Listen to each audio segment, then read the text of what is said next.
हात जोडाउन तपाईहरु निक्लिनुहोस् अहिले फेरि अर्को ठुलो आपद नपरोस्।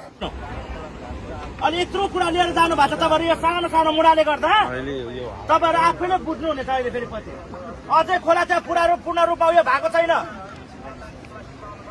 त्यहाँ खोला पूर्ण रूपमा बन्द भएको छैन भने त्यो सानो लोभ नगर्नुहोस्।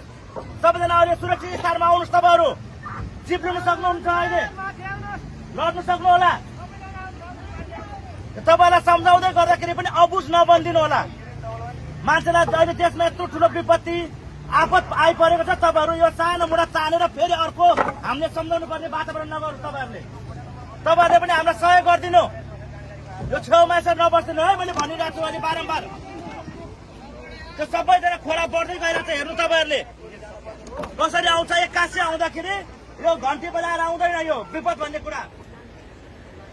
तपाईलाई भन्दाखेरि अहिले पत्याउनुहुन्न, फेरि सम्झाएन के भएन भने त्यो कुरा तपाईहरु बुझ्नुहोस् है, बुझ्नुहोस्।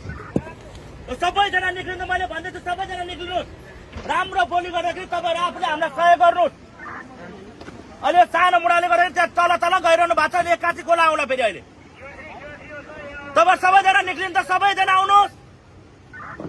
यो कुरा बुझ्नु है, तपाईले कुरा बुझ्नुहोस्। यो सानो 2 रुपियाँको लोभ, 5 रुपियाँको लोभ जस्तो गरेर यो आफ्नो ज्यान जोखिममा नपार्नु। तपाईहरुले सबैजना निक्लिनुहोस्। बडा हात तपाईहरुको हात जोडाउन तपाईहरु निक्लिनुहोस् अहिले फेरि अर्को ठुलो आपद नपरोस्। तपाईहरु आउनुहोस्, सबैजना म भनिरहेको छु, हेर्नु आउनु, सबैजना आउनुहोस्।